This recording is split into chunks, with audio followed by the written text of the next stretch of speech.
All right. Hello, everyone, and welcome to our session on climate smart farming. We are here today with Tinia and Thomas for a great discussion. So Thomas, you can go ahead. Thanks, Mary. Thank you, everybody. Thanks, team, to have us here. Also, thank you to Julia and Claudia and Sarah. I'm a huge fan of Future Food Institute and the Digital Bootcamp.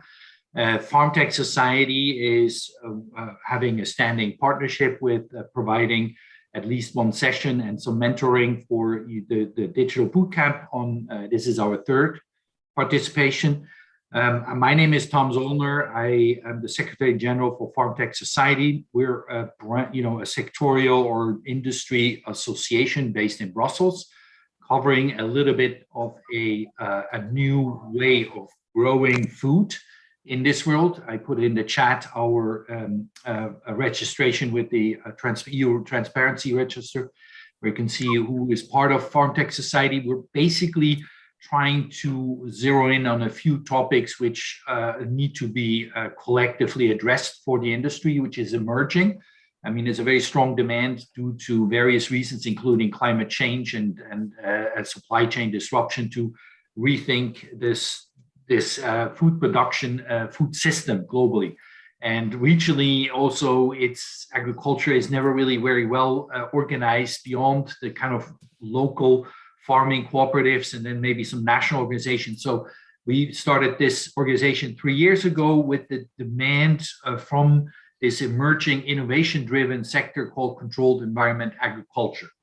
Now that's a big word, and it means essentially controlling the parameters which are driving your production method or your grow method or whatever it is. And we include also not just the traditional greenhouse growing, but also vertical farming, including mushroom, insect growing, as well as fish farms, because it's essentially a new technology-driven approach to things to be a bit more efficient and more sustainable. And I have a great pleasure to introduce a member of FarmTech Society who just joined this year, Re-Nuble. Tinia, the founder, is here with us and will introduce the company to you. Just a bit information about Re-Nuble is an agtech company based in New York City. It's focused on creating a positive, financial, and climate effective way of indoor growing with the means of upcycling unrecoverable vegetative waste from fruit production. And this complicated terminology is also basically a circular economy topic, and it's meaning to recoup nutrients in the waste streams to bring that back into circulation and use it efficiently. Farming is obviously originally or traditionally a very circular activity, and unfortunately, because we have scaled our food production to industrial scale, we kind of lost that circular principle, and there's a lot of waste streams today, which causes quite a lot of harm to the planet in terms of pollution, but it also in terms of inefficiencies, and also has created quite a big contribution towards the climate emergency by releasing a lot of greenhouse gases, where agriculture is now the most polluting sector in terms of CO2 pollution. So Tinia I'm so pleased that we can do this here. We did it kind of on a whim of things, and hopefully it's not going to be stressing out Tinia, because she has so many things going on right now, because her services and her products are in high demand. She has a background from the technology. Let me see, business technology from the Virginia Polytechnic Institute and State University. And she also had a master's of science from the Columbia University. This is sort of like the foundation for her moving in as a founder and CEO for Re-Nuble, which is a very interesting, emerging, strong representation of what I call circular-based business models. And I'm really pleased that I'm able to introduce her, and we'll ask a couple of questions before she gets started. Um, you know, Tinia, in a sense, when you're talking to audiences, you most likely will always have an audience which is not questioning your intention here. But have you ever talked to traditional farmers who are skeptical about your business models, and you had to really be answering some very hard questions from there? Absolutely. And you'll see in the presentation that I kept it super high level, super basic, because I really wanted to hone in on the problem discovery, get some aspects to what the market and the problem with that exists within the market, and really show how fragmented it has been, at least in the US. And hopefully people can take those insights and relate it to their own local agriculture economies. But absolutely, I think the fact that we're dealing with food waste, and especially waste, we try to position it as food byproducts, where we namely source it from food distribution, food manufacturing. It's the residual of these byproducts that can't be sold to supermarkets as a bag mix of vegetables. We'll take it because either the quality has been compromised or there's some risk that they can't sell it as a good. So that residual, dealing with it as a waste stream, some of the most common questions are, well, how do we make sure that it's consistent? How do we make sure that you're enforcing your own food safety protocols as you're dealing with the waste from the source of waste generation through distribution or the logistics to bring it to our facility? And then even more importantly, how do you de-risk it, or what we would normally say prevent the farmer from encountering downstream risks, right? So are we transferring any or creating any additional risk by introducing a nutrient that's been solely sourced from a waste stream? So absolutely, the skepticism is there because one, it's very new. And to your point, Thomas, when you had mentioned circular agriculture, or if you want to see it as closed loop agriculture, it is a common way in field agriculture. We do this through compost. The problem has always been, or the challenge, I should say, or even more for our audience today, the opportunity lies in how do you make these nutrients recoverable, or how can you nutrient cycle in such a way that these farms can use it in a very standardized, very consistent, and one that which will be water soluble. And all that means is that it's available to the plant source as soon as the nutrients are introduced.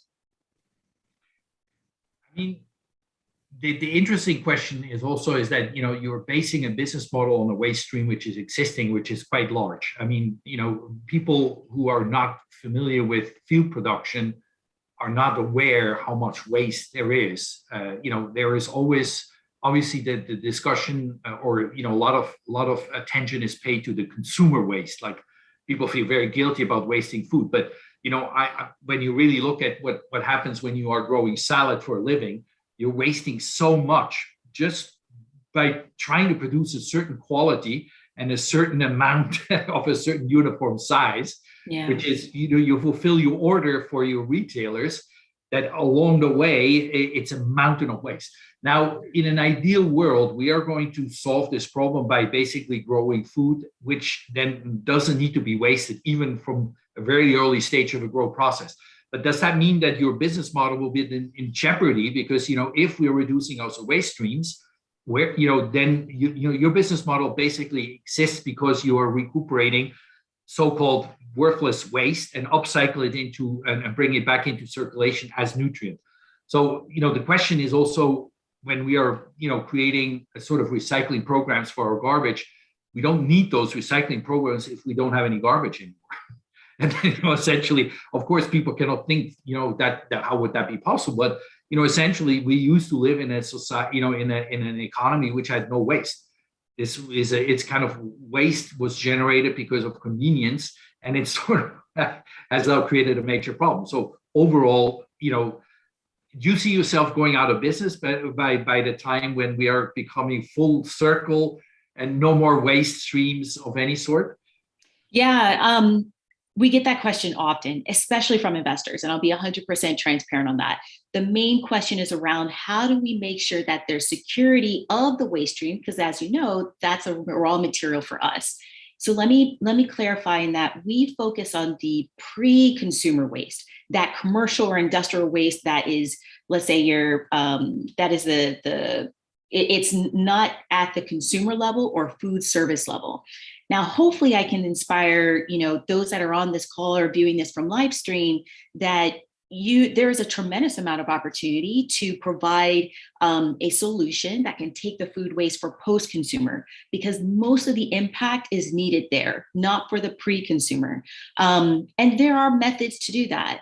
You can take a form, and it doesn't have to be a very technical form or model, but a bioreactor, one that is using aerobic digestion, to take your food waste from your kitchen scraps at home and use that as a liquid effluent to return back to your hydroponic system. That is a viable method to nutrient cycle.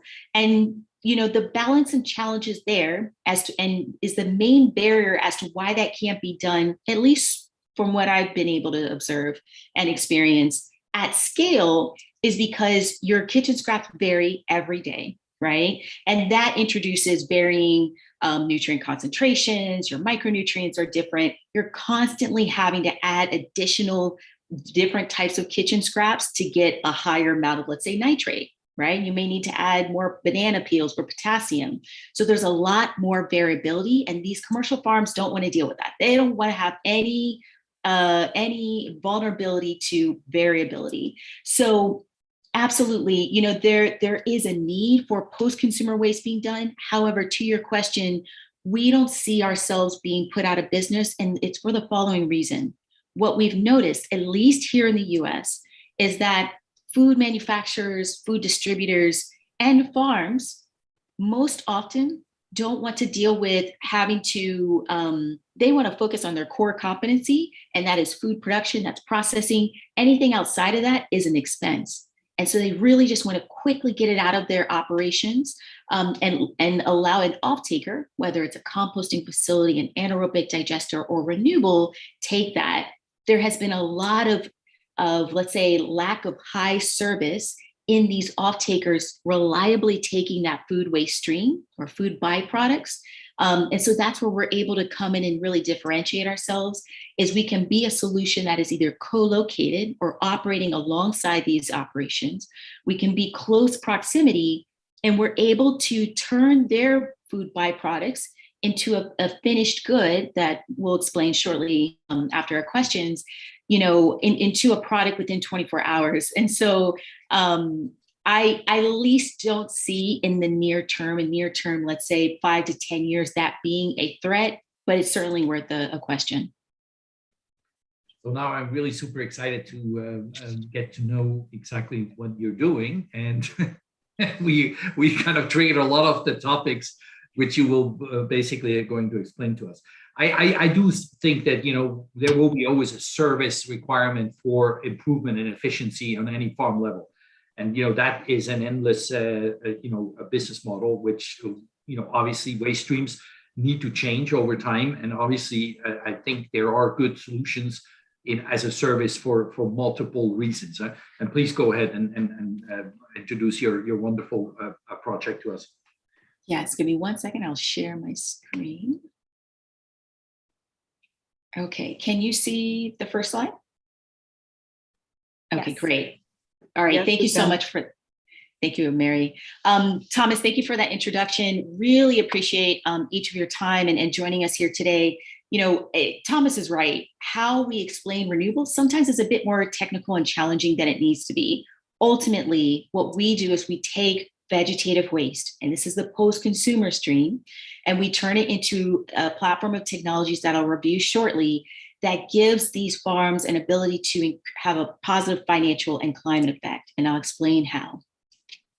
So let me give you a little bit of background on the founding story.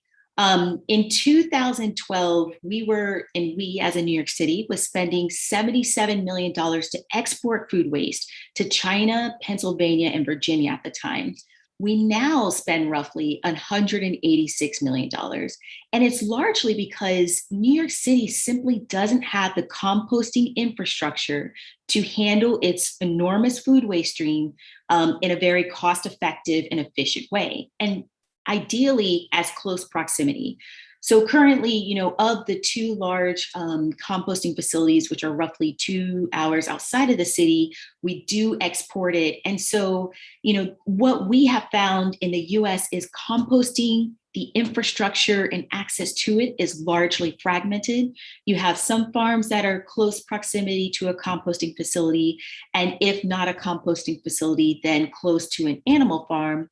You have some farms that have a on-site anaerobic digester, which just means that they're taking that waste stream and they're able to turn it into a source of energy / digestate or liquid effluent, which just means a solid or liquid form of nutrients that can be used ideally at these farms.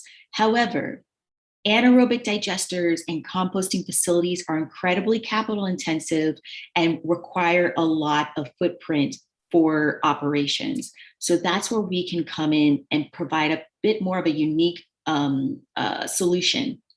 And so as you can see here, as this is a picture within Hunts Point, which is the US's largest food distribution market, a lot of products, and as a result of COVID, I can't really state the most recent data points, but the largest volume of food produced in the country is imported into Hunts Point, New York, for distribution in and around New York State.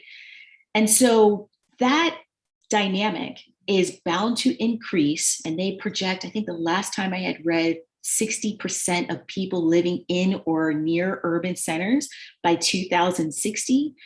That is bound to increase simply because of where there's a bit more opportunity and more resources.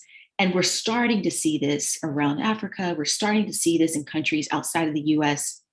And so that is an interesting dynamic, because with the concentration of this food waste, we also see a unique opportunity. And when I say we, let me give you a little bit of background as to what was the main impetus or reason for the conception of Re-Nuble. So I realized that as that amount of money each year was being spent on exporting food waste, I also felt that there was a need for more farms to be able to grow either less chemically laden food and or organic. Ideally organic, but there's of course different preferences there.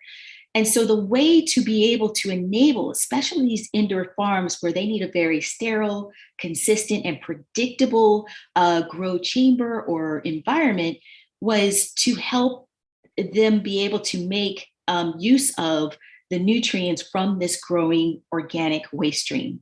And if we're able to succeed in basically providing these nutrients as a direct replacement to mineral salts, then we can hopefully increase the supply of organic and or less chemically laden food.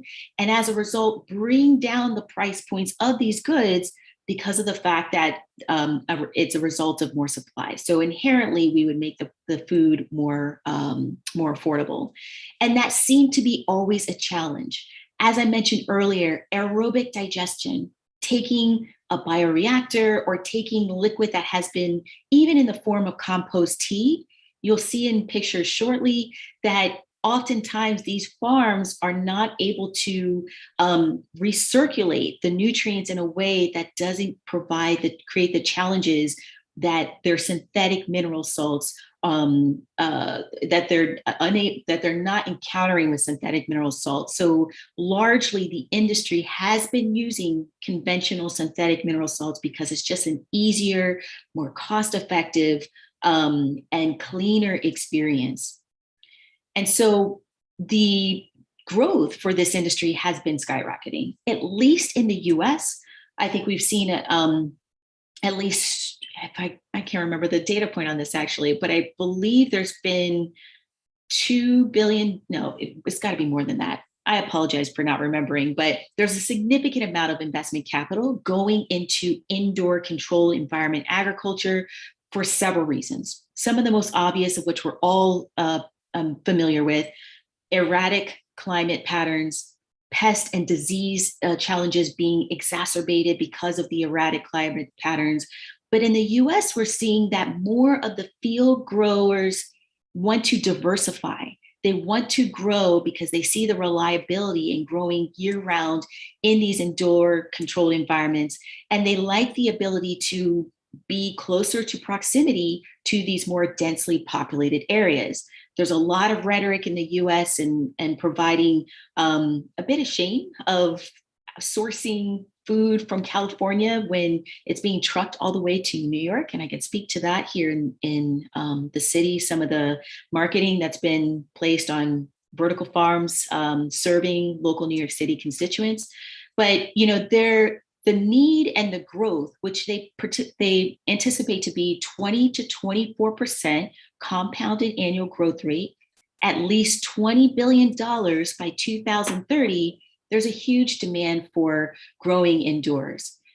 But we also have a challenge, right? As there's more people and more farms, because we also see a gap in the food productivity globally in order to meet how much food will be needed for increasing populations, agriculture is largely destructive from a carbon emissions perspective. Globally, it creates 30% of the global greenhouse gas emissions. Livestock within agriculture makes up 14.5% of the global greenhouse gas emissions. And more specifically, and most of interest to Re-Nuble, mineral salts contribute to 3% of the global greenhouse gas emissions. And the reason why these mineral salts, as you see here, is because they're largely being manufactured and exported from places as distant as China, Russia, and in the MENA region. And the resources needed to manufacture and support this global supply chain are significant. When you look at how much petroleum and how much energy intensive inputs are needed to support the manufacturers in ammonia production, nitrate and phosphate production, urea production, and not only just from a manufacturing perspective, but also mining. That's very much part of that process. You know, it is very extractive from our ability to reduce the carbon emissions globally. And so the problem is that those sources of nutrients, as I mentioned earlier, they are incredibly effective in delivering nutrients in a very clean way and immediately to the plants. And that's because of several reasons. One is formulaically, it is designed at the molecule level to be in its most simplest form so that the nutrients don't have to break down. And what I mean by that is, as we all may be familiar with compost, in soil, you have a very rich ecosystem of microbes to be able to break down the nutrients, and typically over time, right? So normally it may take 2 to 10 days for this process of what we call mineralization. Basically, microbes breaking down the nutrients, turning what may be sources of ammonium and proteins into amino acids, or separately, total nitrogen into nitrates. And the reason why that's a challenge for these indoor farms is because, remember how I had mentioned earlier, they operate very sterile, very clean, very predictable farms that are often using nutrient dosing controllers and nutrient delivery systems that require that precision. They can't handle the variability of microbes. Microbes are funny in that the optimization for microbes vary depending on the plant type. The second thing they're funny is that microbes, which are often sold as a supplement and often very expensive, their vitality, the ability for these microbes to last longer than a year or for a 1-year shelf life is really dependent on outside temperature, exposure to light, and how. So the life of the microbes themselves, while bottled in a packaged good, really varies. So you may pay for a product that's, I've seen so much somewhere as high as for a 2.5 gallon bottle of microbes, as much as $150. You may pay for that, but you may not actually know how much of those microbes are actually living by the time you actually use it. So when you have organic fertilizers that come from replenishable, free, and often very natural sources, such as chicken litter or a fish byproduct or fish waste, which are amazing in a soil environment as a soil drench because the microbes exist to break it down. And the proteins that I'm going to show you a picture later, the proteins can be broken down in such a way that you don't encounter what is called like foam or biofilm, which is often created as a result of these proteins being broken down. Those two reactions happen often in a hydroponic or soilless system and can be incredibly disruptive, causing clogging, biofilm disruption, and can lead to food safety pathogen risk if not properly handled or mitigated. And so this is, I apologize. This is an example. Give me 1 second.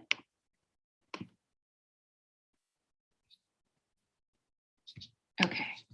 So this is an example of what the protein buildup pretty much looks like. And I apologize for the lack of clarity as I'm working from a PDF today, but the biofilm that had basically accumulated and developed as a result of using compost tea in this NFT channel is surrounded by what you see here, rock wool. So this rock wool is used as what the seedling or seed would be deposited in and can be grown from. The biofilm is a result of the microbes trying to compete for sources of oxygen. And those sources of oxygen accumulated or gathered around the rock wool, which can cause asphyxiation or deprivation of oxygen around the plant's roots. So that's hugely disruptive. As you can see, that's causing a buildup of biofilm, and that can completely throw off your water chemistry, such as your pH, your total dissolved solids. And as a result of that water chemistry or water quality being compromised, you're going to have to constantly adjust for your pH, bringing it within the range of 5.5 to 6.5 in order for your plant to survive. I want to show you some additional examples though. So these are much better pictures to reflect the protein buildup as you see here. And also in this netting pot and the biofilm and / mold that has developed in this NFT channel. So organics is often a barrier because of these risks, and these farms can't introduce these risks because it can completely jeopardize a crop cycle. And so when in comparison, they're working with a very clean environment. Now this is with mineral salts, synthetic mineral salts that have been completely dissolved in just a shallow deep water culture system. And we often use these for some of our trials. So that's where we got these pictures from. So they want an experience like this. They do not want to experience what you saw earlier. And so what we do is that, remember the food waste that we source from the food manufacturers and distributors. Our process is the following. So the first is we pasteurize it. We have to make sure that there's a pathogen kill step, which subjects the food waste to a high temperature of 175 degrees at a minimum of 30 minutes. And that's a quick zap way without compromising any other aspects of the nutrients that would allow us to have a kill safety check from a pathogen perspective. The second step, and that's where our secret sauce or what we call intellectual property is how we use biological conversion to basically solubilize. It's taking the nutrients, the nitrogen, the phosphates, and other phenols, amino acids, and breaking it down so it can be plant available immediately upon use. And then third is we package it, we do nutrient quality checks, and we do a microbial safety check just to make sure that the nutrients that we're guaranteeing on our Away We Grow, which is a organic hydroponic nutrient product of analysis of 411, is able to, is guaranteed that NPK or nitrogen, phosphorus, potassium. And so we do a lot of rapid testing. We use this AeroGarden system, which is sold by Scott's Miracle-Gro as a home consumer unit, as one example. We do a number of other system tests in zip grow, NFT channels, deep water culture tanks at a micro scale.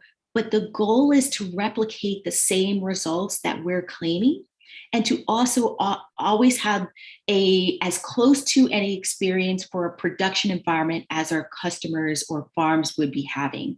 Granted, we're not going to have the same resources as at Harvest or some of these other greenhouses or vertical farms, because that's not our focus. Our focus is to take nutrients reclaimed from food waste and make it so that it's a viable alternative to these mineral salts. And so in this system, which is typically a small at-home deep water culture system, you can see that the roots have healthy growth, comparable stem and leaf size, and the color of this red leaf lettuce variety is not compromised. So we're able to be comparable. I should stress that we'll never be able to exceed the growth of mineral salts. And that's simply because of the formulation difference in synthetic mineral salts versus ours. Another great example is, remember how I was talking about water quality? These farms have to consistently monitor things such as your pH, your total dissolved solids, parts per million, the nutrient concentration that exists in their water reservoirs, as you see here, but in a very, clean and consistent way. There shouldn't be sedimentation. There shouldn't be any type of separation of nutrients that would cause, different parts to be separated. So they want a very homogenized liquid stream for their nutrient solution. So we're able to show that, yes, we can provide a similar experience with mineral salts. So our way we grow, this isn't a true representation of the color of our nutrients. Color of our nutrients is a dark brown, purplish, but the goal here is to provide the following value to farms. And we also distribute to non-farm customers as well. So the financial impact is, at least today, organics does have the ability to but selling in the organic category does have the ability to increase a farm's profitability by 20 to 60%. We've seen that here in the US. I can't speak to places outside of that. So that's seen as attractive. The environmental impact is because we source 70% of the nutrients from our vegetative waste stream, we're able to reduce the carbon emission by 1.6 to 6 tons per acre for each gallon of Away We Grow used. And again, that's largely because of the nutrient cycling that I mentioned.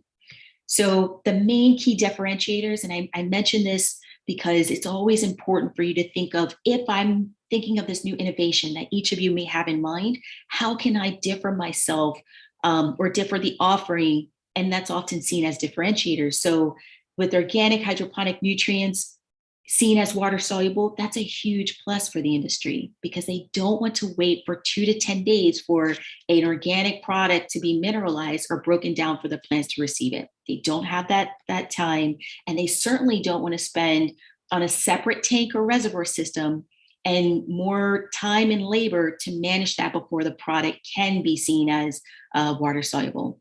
2, we also created a compostable substrate product, which allows a plug alternative to rock wool to be completely compostable within 8 to 20 days. Whereas rock wool is not compostable. You do have peat. Peat typically takes, I believe, 2 to 4 months to completely compost. I could be wrong on that. And then you do have cocoa coir. Cocoa coir is a great product. But what we've seen here is that, the goal of being able to have access to a regeneratively sourced substrate that achieves the following: it's no small feat, doesn't introduce pathogens, doesn't have chemical or contaminants, and 3, can be comparable in cost pricing as the rock wool and others, which is sold at large volume at a very cheap price. That has always been what we focus on, and took us quite a long time to figure out. And so I want to kind of talk through some of the results that we've seen, though early. We'll be publicizing more of these by the year end. One of the case studies that we worked with was with a farm called Planet to Plate. You see the Genovese basil that they're growing here in a racked NFT system or channel, able to increase their ROI based on selling in the organic category. You see the comparable plant health in the stem and leaf size. And an interesting data point that we're still gathering more research on is because of food waste being able to provide phenols and plant growth hormones, there are ancillary benefits to that hasn't been measured in CEA or controlled environment agriculture yet. So what we're noticing is that normally in basil, it's a bit more sensitive to grow than lettuce. Basil typically needs between no more than, and I don't want to mix the two up, but in a air or ambient air temperature between 60 to 70 degrees Fahrenheit, water temperature no more than 62 degrees Fahrenheit, if I'm mentioning that correctly. And then on the pH definitely has to be between 5.5 and 6.2 with an EC of 1 to 1.2. 1.2 typically pushes it. However, as soon as that ambient air temperature exceeds the 70 degrees Fahrenheit, it's a bit more sensitive because not only does that increase the root zone temperature, but it prevents the plants from being able to uptake nutrients, whereas lettuce is a bit more resilient. So what we've noticed in this early trial is that this farm was able to increase or have higher temperatures than what is seen as optimal for growing Genovese basil.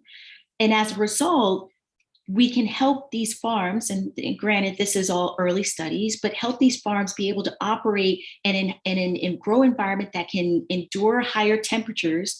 So inherently, one would assume that that enables these farms to reduce their energy because they're able to operate at higher temperatures and spend less on cooling. So if we can repeatedly show that, which has a lot of basis to the properties found in food waste, then there's a huge opportunities for these farms to not be so dependent on their HVAC and cooling systems and their plants to be a bit more resilient. And we largely lead that to, the biostimulants that we source from the food waste into the product itself. I want to show a picture here. This is a lettuce grow home indoor hydroponic system. It just uses a kind of like a drip irrigation line that feeds to each of these kind of plant sites.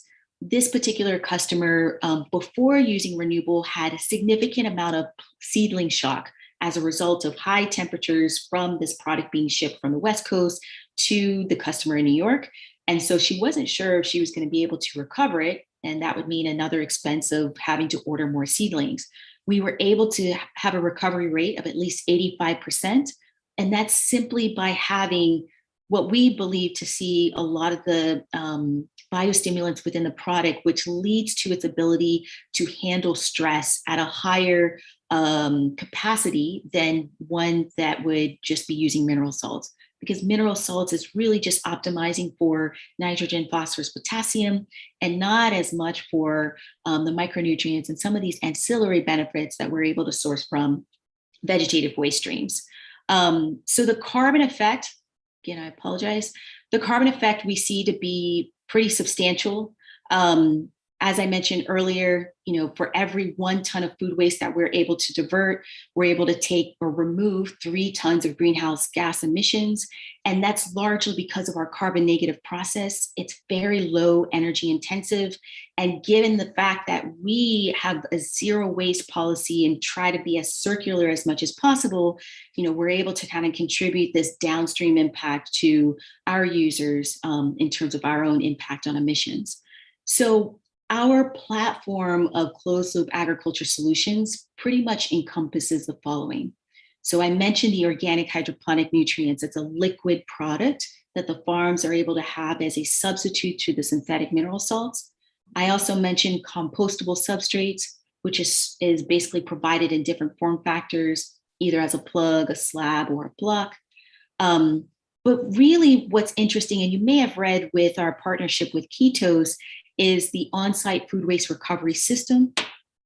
We have partnerships set up, and some of them early trials, so it's very much discovery at this stage, but some of the partnerships that they are set up with both a field farm as well as a greenhouse farm is to basically take their wastewater. So any wastewater that, since most of these farms aren't set up to be entirely closed loop, whether it's because the CapEx or the cost to set that up, or to the risks by introducing a circular method, there's been a lot of resistance or perhaps lack of education of what could be a viable option.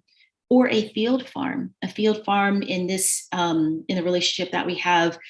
So this is a wine vineyard. This wine vineyard has a substantial amount of nutrient runoff. They reclaim that runoff and they capture it, but they're really trying to not currently use a tanker to discharge or empty out this nutrient tank, or pool, if you will, that's outdoors. They really want to reclaim it and nutrient cycle what they have there. So what we're able to do is, and it's very much a process by which we try to understand the farm's volume of the wastewater, as well as the residual food byproducts, so the trimmings, the stem waste, the vine waste, especially for tomato production. Tomato production produces a significant amount more of post-production waste than your leafy green. But we try to basically understand from these farms what is the highest value, whether it's returned as a biostimulant, a source of potable water so that they can be more resilient and rely on their own on-site potable water production, or 3, there's opportunities for them to make money from their waste. And so we hope to be able to kind of share some of those insights with these early pilots, I would say by end of Q1 of next year. So that's like March of next year. 2 really interesting products that, you may have heard in the startup space called Build in Public. What that means is they're producing content about how they're building their software product or their product, and they're doing this in a very public and visible way so that they're creating community and being 100% transparent. There are 2 projects that we're working with. One is Wally Farms based here in New York. It's a self-sufficient shipping container farm, and so that's very much a Build in Public project that would definitely encourage you to follow, so you can get some insights from that of how we can, our nutrients are able to be used and benefit that farm. Another one is Glens Falls. So Glens Falls is a New York City, a city in New York State. And the model there is interesting because we're trying to prove that distressed or vacant industrial properties in and around New York can be retrofitted to grow what are modular grow boxes in a way. And so it's a vertical farm encapsulated or closed in a grow box, not like a shipping container that you've seen to date, not like your typical vertical farm.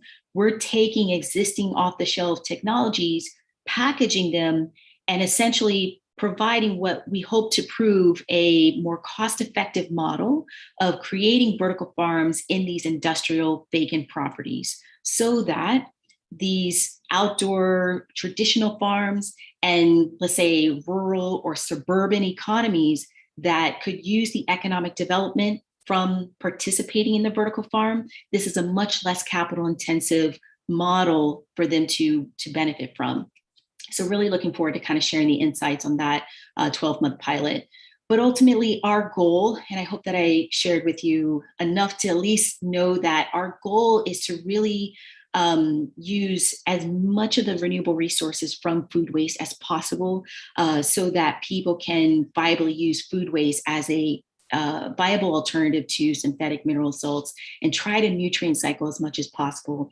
One thing I should mention is that the nutrient phosphorus is bound to be depleted. I think they last reported by mid-2030, could be wrong in that, but mid-2030, so that's a huge problem, especially as a lot of our fruits and tomatoes rely on phosphorus. And so I hope that I inspired some of you today to at least consider working on some of these challenges, as the industry is largely facing some pretty imminent challenges that will impact food delivered to you and I. Thank you.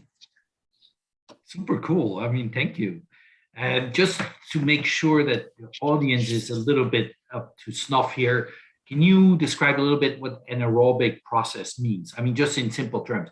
And then also, the hydroponic grow process is obviously something that not everybody understands, how close that actually is, because it looks like, there will be waste there too, but in reality, there isn't, right?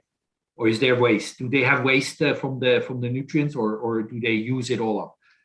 Yeah, good question. They do use it all up. So there's no like residual byproduct from the nutrients. So maybe on the anaerobic. Oh, yeah, the anaerobic. Yeah. On the anaerobic question. So you have anaerobic versus aerobic, and those two types of digestion methods, which just means breaking down, almost like our stomach or a cow's stomach, of breaking down our food. And that's because of the different acids and some levels of oxygen that happens in our gut. In an anaerobic system, it is without oxygen.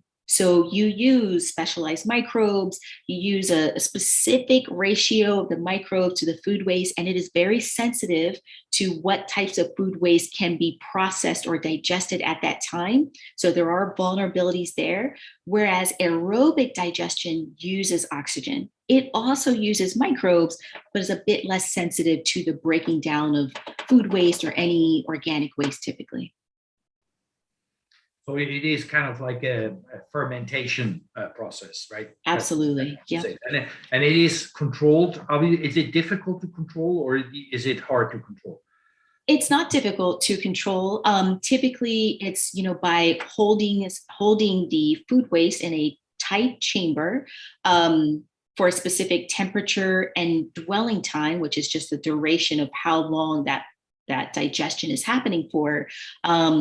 And the amount of microbes typically needed, or enzymes, I should say, typically needed to catalyze that digestion process. So it can be very controlled. There's different optimizations based on the food waste or organic waste being digested, and based on chamber sizes.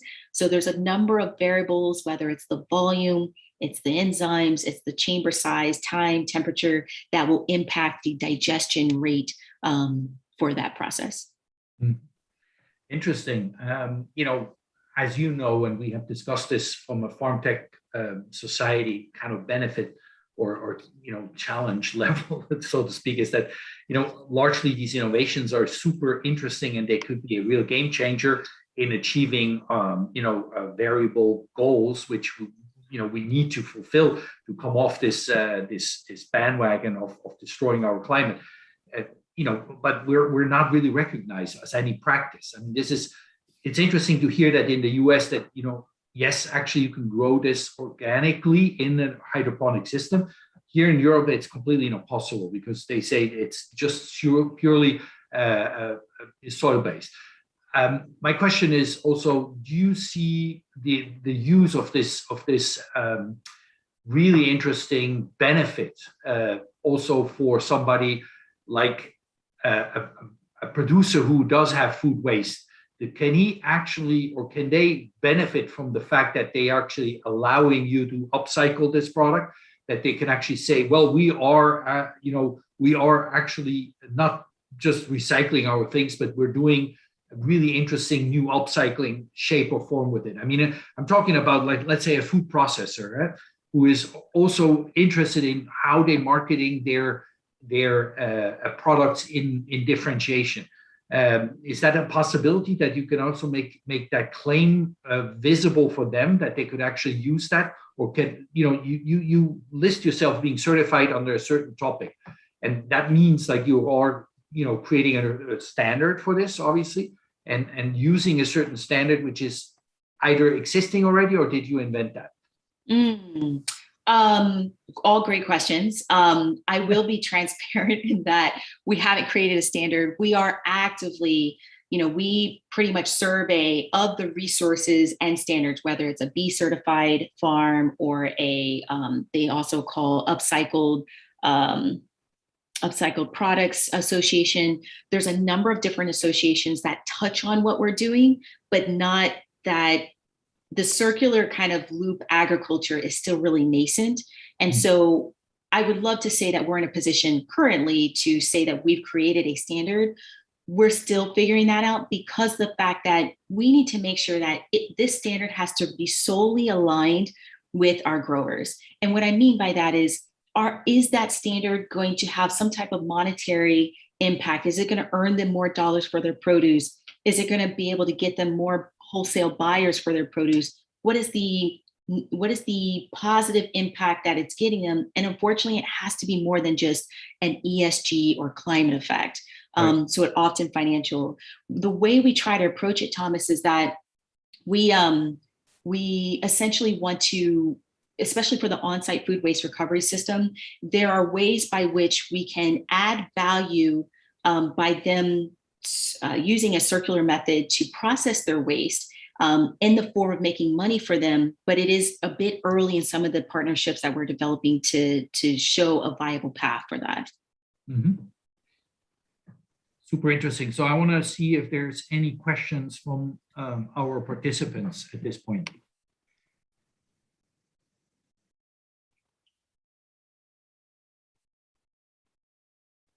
Nothing? Oh, sorry. Am I, there is Apoorv. I hope I understanding this question correctly. Can you explain a bit of this, and why can't we shift our focus on just milk-based products and dairy products and very abundant plants instead of variety, and aim our focus in bringing a new upgrade in varieties here? So I think Apoorv, and I apologize, I hope I'm pronouncing your name correctly, the shift away from chicken and other sources of meat, I hate to say it, but I'm not really in a position from a food perspective. It seems like you're asking the challenge and the shift, right, of consumers wanting to shift away from meat and dairy-based products to more alternative proteins and meats. Apoorv, I don't really think I'm in a position, because I don't really focus on that aspect of the market. That's an interesting question, because, obviously there's also debates around should we, become more vegetarian. Huh? Mm-hmm. and there, I believe, if I'm not wrong, the UN actually commissioned a study, and they warned that if a majority of humans would become vegetarians, that we actually will have a real problem, because we will lose our livestock, which is basically the big source of nutrient for our plants to eat.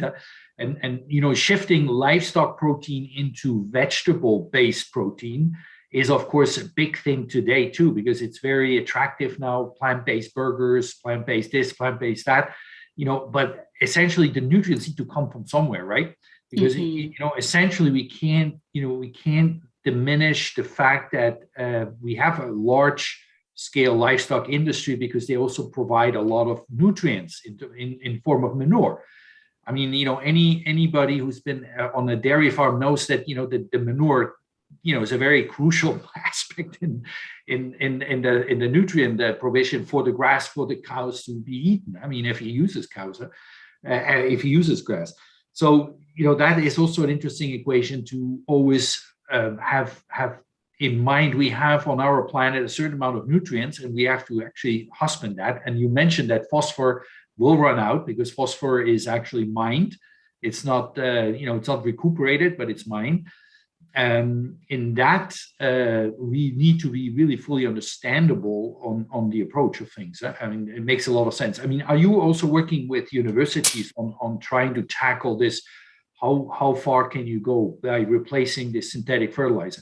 I mean, there's two aspects to it. Of course, one thing, it makes sense for the planet, but then it's also an economic equation, right? And obviously, people who sell, synthetic or these mineral salts, as you call it, they don't want to lose their business either, because these are jobs and incomes.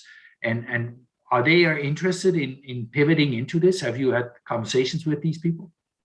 Yeah, two questions there. So on the nutrients reclaimed from livestock, totally agree. They are great sources of the phosphorus and the nitrogen specifically. And I'm much more in favor, me personally, of sourcing those nutrients from livestock than from municipal waste. So anaerobic digested waste, where I hate to say it, but a lot of municipalities have not been able to fully degrade or break down or remove the risk of having forever chemicals and other pharmaceutical compounds, and us introducing that as a nutrient source for plants, not a big fan. I still think there will always be a place for livestock in agriculture and in food production, but you're right, it is an important threat. I just haven't put much thought behind that. Now, with regards to universities, we do have some relationships. The way we work with them is for us to show basically a model so that we've fully vetted all circumstantial conditions, so that by the time the university receives the product or system or way of doing something for replication and more robust testing, we've thoroughly thought through and have encountered a majority of what-if conditions. So we've done some tests with universities in the past. We just like to make sure that we fully have tested everything ourselves before scaling solutions through universities for public dissemination. Mm-hmm. Mm-hmm. Is your system feasible also in, okay, so we have a question, look at that.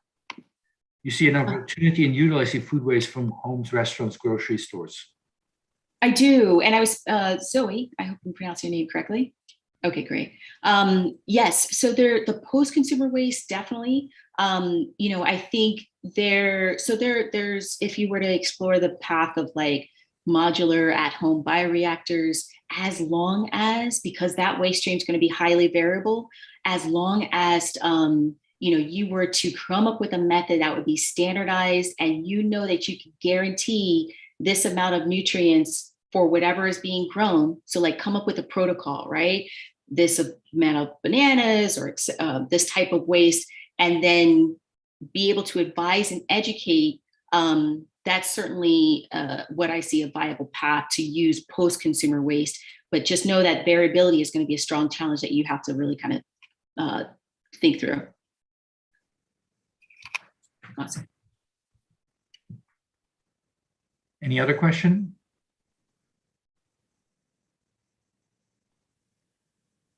Not yet. No, I think that's it. No, there's somebody else. Yeah, okay. Sorry, is it okay if I just do a voice instead of typing it all out? Absolutely. Okay, so it's a great initiative for, because it's a very emerging innovation in our farming systems right now. It's indoor agriculture. So great job on, jumping on and something that's going to be our future essentially, right? So I've been kind of watching the industry as it's slowly growing, and I find it's kind of focused right now on like the smaller vegetables, the softer vegetables, herbs, and say lettuces. And I've also seen even through the Future Food Institute vertical integration with growing tomatoes. So do you see the future of changing a lot, like a good proportion of our produce agriculture into indoor kind of agriculture? And what do you see the limitations on that? Like what can we put inside and what can we leave outside? And will that break our systems or will that help our systems? Yeah, it's a good question. I can't speak to what is the percentage of what I see produce still being grown inevitably outdoors versus indoors. There's a lot more trials. 95%. 95%. That's how much they're projecting to be grown indoors? No, that's today. It's grown outdoors. 5% are grown indoors currently. Oh, okay, I see. Sorry. I see. No, it's okay. I can't predict like how much in the future less of that will be grown outdoors, but there's trials showing that potatoes, watermelon, peppers, and others that aren't traditionally leafy greens, herbs, and berries and tomatoes that you see predominantly being grown. I know there is R&D going to diversify that crop mix. And Tom is curious to see if you've seen anything else in Europe. But I do think there will always be a place for field grown produce, simply because of the fact that we have so much land. It's an asset that I just don't think systemically we're going to want to shift a majority of the production indoors. But if things continue to exacerbate, such as the weather and our ability to have control, that could change things. Would love to hear your thoughts, Thomas. Yeah, the hybrid solution is really what I always bring up in a discussion like this, and it not necessarily makes sense to grow outdoors when you have really difficult climate situations, like in very hot areas or very cold areas. That makes sense, right?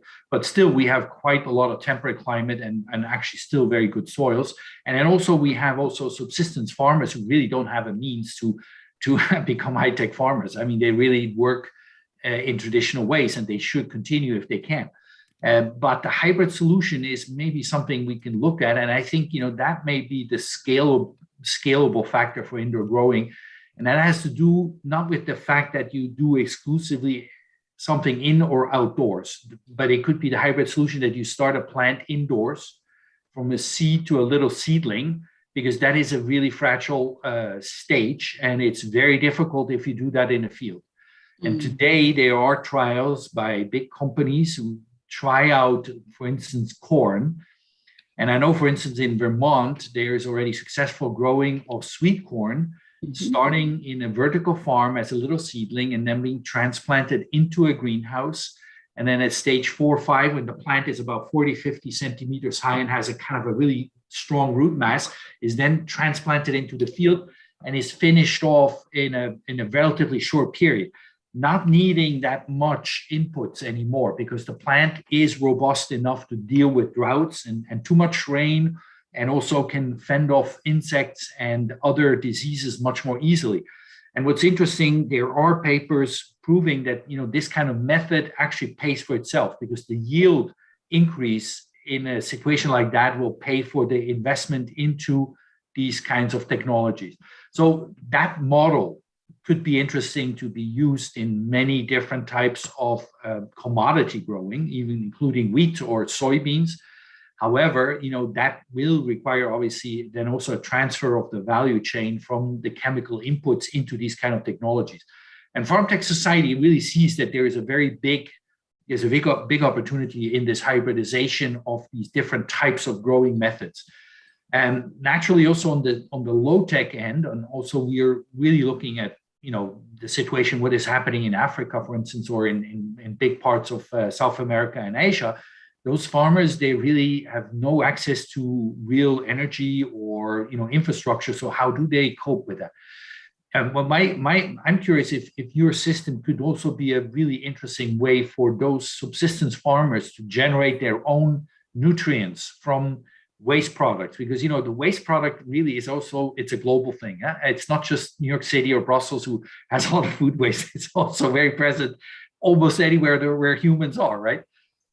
Yeah, absolutely. From an impact perspective, we've always wanted to have distributed manufacturing, whereby it's not just produced in New York. We're enabling our process to other agriculture economies around the world so that we can reduce their dependence on imported synthetic mineral salts. There was a data point that I had mentioned, I believe it's either Africa or India, where 90% of their inputs is largely imported.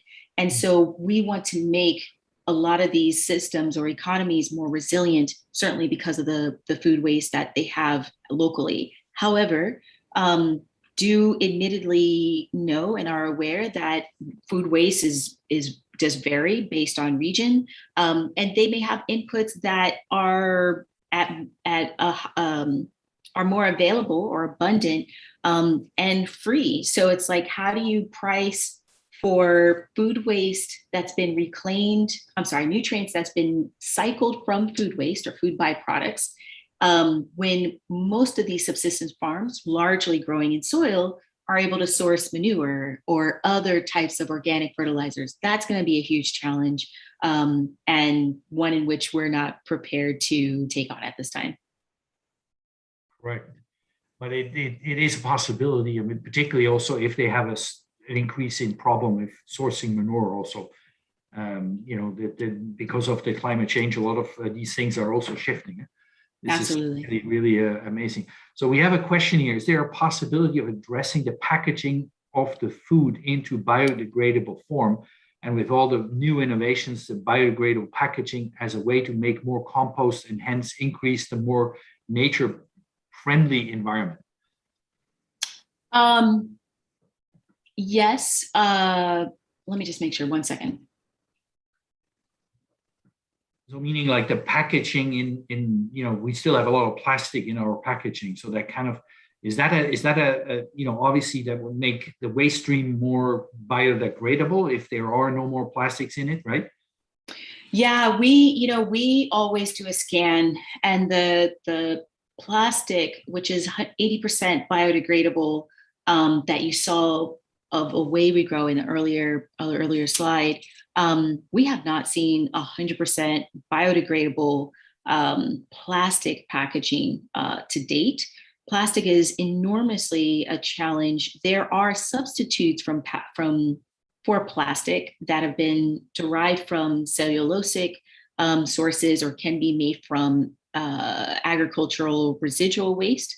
But it's a huge, broad topic. And I'll simply say that what I'm aware is there's a lot of plastic manufacturers putting a lot of resources to find alternatives, because whether it's the food bins or package that's sold as within each head of lettuce, or the trays that the food is grown in, or even the plastic clips for tomato vines, for example, there's thought and resources being put into that, but I really don't know what the current status is in terms of what are the most viable options to replace those.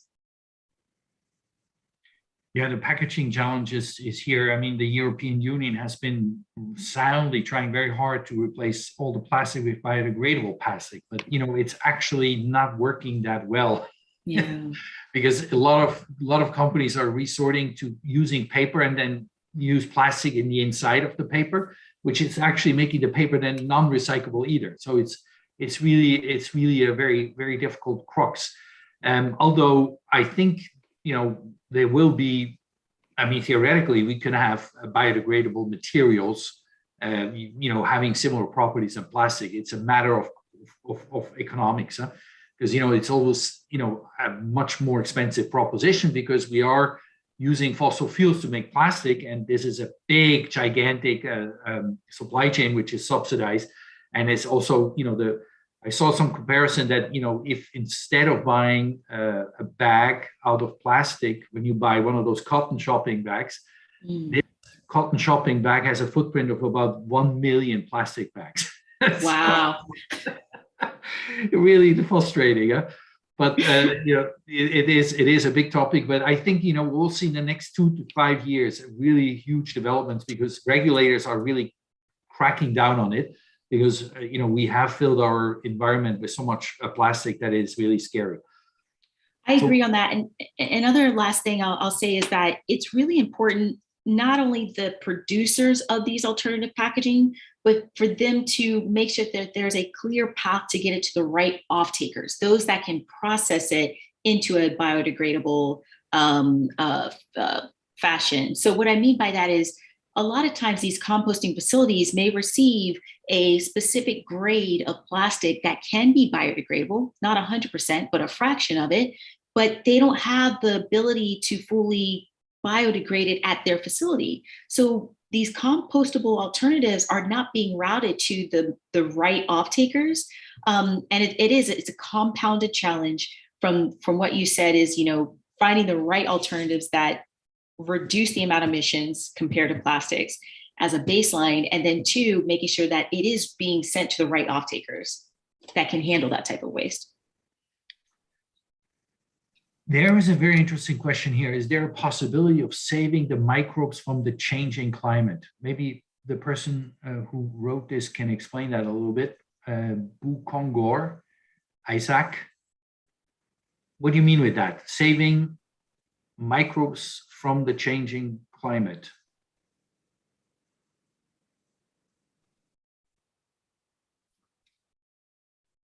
Nope. I guess I'll touch on that. Maybe what I think you were asking is, can we preserve the microbes in the natural environment? You could go out to soil and harvest for microbes and cultivate that in a very sterile kind of lab, which is often done, and then replicate it to increase the microbial population. So the answer to that is yes, that is done at scale. It's an expensive process, but there's so many microbes that aren't accounted for. I would encourage you to think about, if you're exploring that further, what are the microbes of most interest and you feel need to be saved? Because there's just so many that it's a very kind of big question. So this is the microbiome, which we have also in our intestines as well as in the soil, right? To really create the ideal environment for uptake of nutrients. And, interesting enough, obviously the soil as growing has gotten also really good at creating that kind of biomimicry of this microbiome with microbes you introduce, right? And this is one of your products, is to have these kinds of, they're kind of like micro organisms who really help the plant to uptake more nutrients. Because one of the things is the plant can take up nutrients, but it needs to be made available. And microbes are the essential part about that. Absolutely. So in that sense, I don't know, it'd be great to get microbes we can use to change the climate back to normal, but I don't think that's possible. Yeah, and it's interesting because there are, at least in the States, there are some very well-funded companies that are focusing on microbes to optimize the phosphate in the soil, because we all know that phosphorus is going to run out. So they're attacking that kind of opportunity. But you're right, that's a huge field. There's a lot of opportunity there, but I think people kind of need to focus on like one very specific challenge.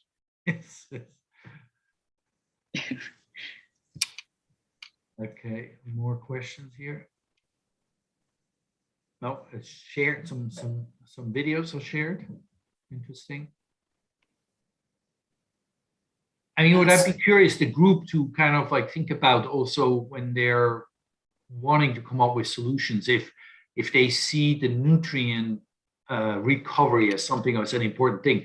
Because, everybody, and I know in the farm level, this is also the big problem. Farmers tend to not think about the small things. Yes. They have big challenges, and anybody who grows food for a living, they spend about a third of their cost on energy, and then another third on labor, and then a bunch of other things. And then obviously the fertilizer is never really that big of a cost factor. Although it may change this winter, because we had seen now big fertilizer companies are basically going offline because they can't afford to produce the fertilizer anymore, because it's just the inputs are too expensive for them. So great point. Great point. So one could really hope for expensive fertilizer pricing, because that will lift alternatives to a viable option, right? I mean, your product, is it comparative in price to a synthetic one, or is it a premium price? So not premium. We do, given that, being a farmer has been more challenging given the cost recently to operate, right? So labor costs have gone up, shipping costs have gone up, input costs have gone up, having to introduce something new. So there's a sense of education there, a little bit of a learning path, a learning curve, and then more sustainable. It can't be a solution that's more sustainable. It has to be, how am I going to save money first? And even more so than how am I going to get larger yields, because their margins are so tight these days. So what we try to do is, we enter it with trying to understand what their current costs are on the mineral salt side.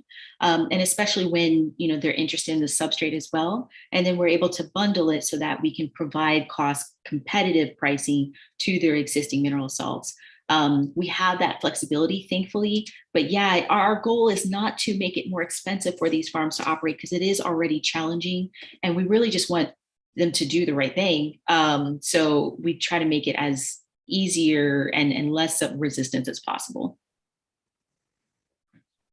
Yeah, that's sustainably financed. Huh? This is the big topic here.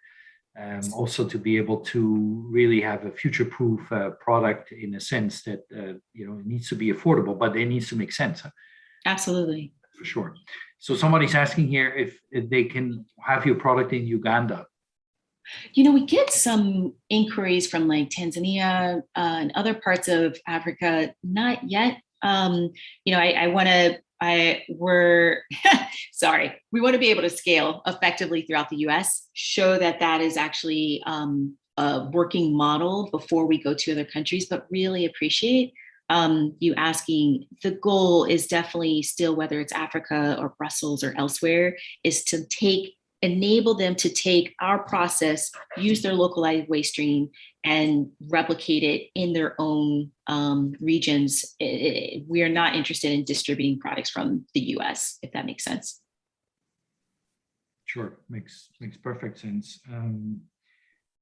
I mean, you're not the only one working on this equation, obviously. I mean, there's quite a big group of innovators who are really spending time on this, which is very encouraging.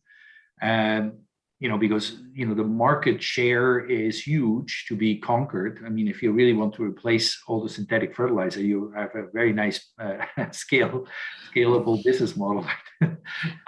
I'll admit, we won't ever really be able to fully replace, just because when you reclaim the nutrients from food waste, it's at a much slower analysis than if you were to get nitrate from urea or other synthetic sources.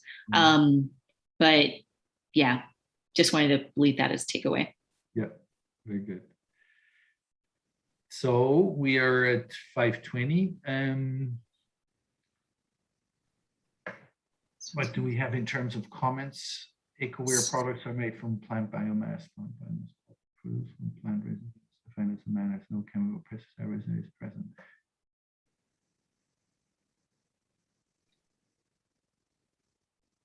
Yeah, there are products out there. I mean, you have biodegradable products, but they're not competitive in terms of pricing. They cost too much. Nobody can afford to buy it, really. That's the big issue of really having that obstacle of making it, the same or almost the same price as a plastic bag or plastic bag.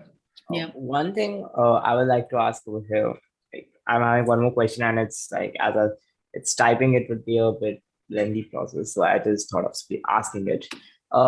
In terms of you just discussed about the water factor in this whole process, that how water plays a very important or a very crucial role in creating these foods and to to provide these foods in a more nutritious way to the general people and the general mass. So how do you think that we can create, if there is a possibility that we can actually go I asked about a system where we are going without plastic, we are going for more biodegradable packaging. So is it possible that if we can, use that kind of thinking in water also, we can go for something that requires less water but can be more nutritious? And if that kind of system is possible, then how can that system can be validated to the general public? How can we make them accept that?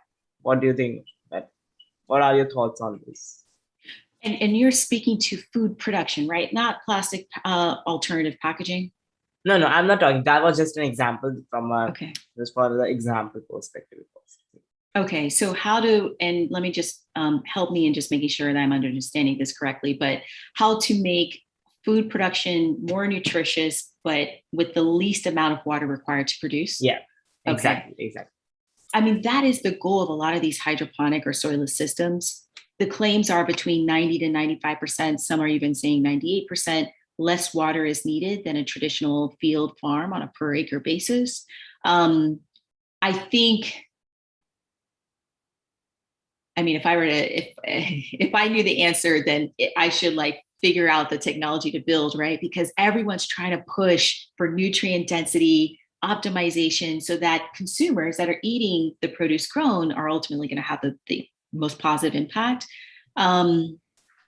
If I were to guess what would be an approach here, I think, so a lot of these systems have what is leakage in terms of water evaporation, and that results in humidity. So there's been approaches by having longer either vertical channels or horizontal flat channels that are racked. And as long as it's completely enclosed so that the water volume and is circulated within the shortest amount of time and the shortest amount of space, and is completely contained so that there's no seepage due to evaporation. And if you're reducing the amount of heat required, because there's loss of water through that process as well, then I would imagine you can optimize for that. However, for nutrient density. However, it is largely impacted by things such as plant transpiration when it comes to water usage. And it's been incredibly challenging to have an accurate indication of, and there's some technology, there's some innovators that are trying to measure for this. They're using data and diagnostics and sensors to measure how much of the water is actually being taken up by the roots of these plants on a per plant basis or per plant site basis. But, I would optimize for that if I were to kind of put a guess on it. Also, just to mention again, these indoor soilless systems are super efficient in terms of water consumption. I mean, this is really, these are systems which can be employed in areas where water is a real scarcity, for sure, and where water is not abundant or there's only polluted water available. And one of the challenge obviously is to deploy these systems is the knowledge transfer that you need to have in order to really grow with these kind of systems. Most farmers, they know how to grow in the soil because that's what they learned. And so if you try to get them to adapt into something like a soilless system, then they really need to go back to school, more or less, because it's something fundamentally different what you do there. In principle, you use the same techniques, but you can control a lot more, and therefore you need to understand that to really achieve the benefits for it.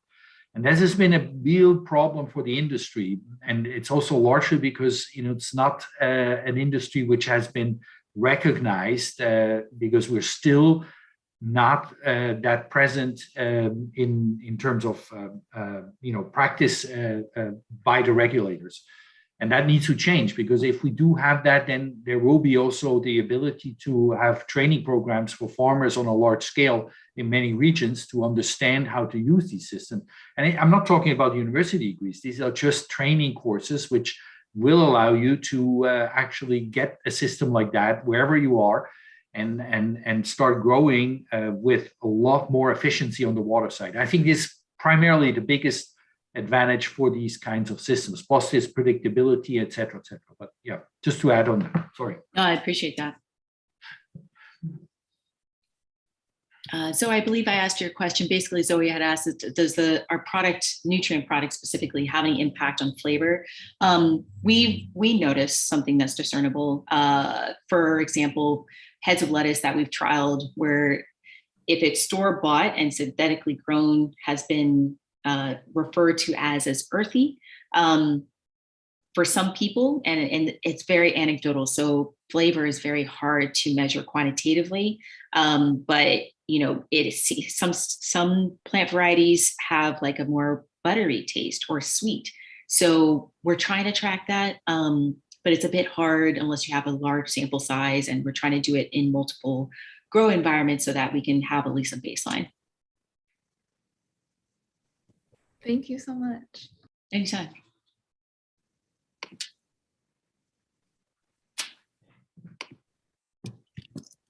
One last question, anybody?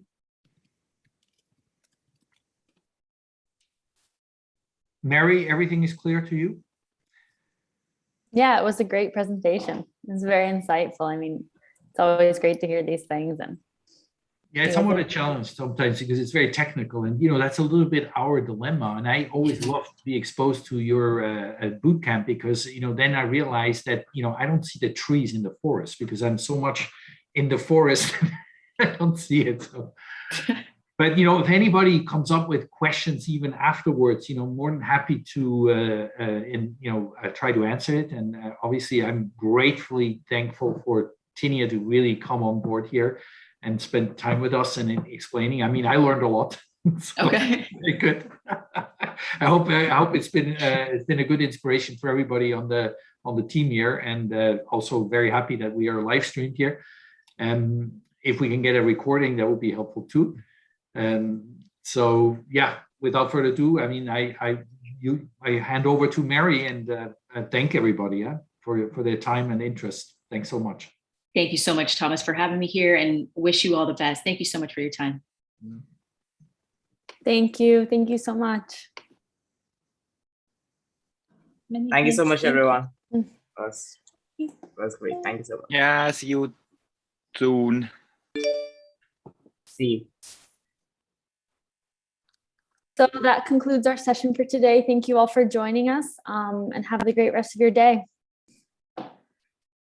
I will be cooking. Yes, thank you. Thanks. Bye. See you tomorrow.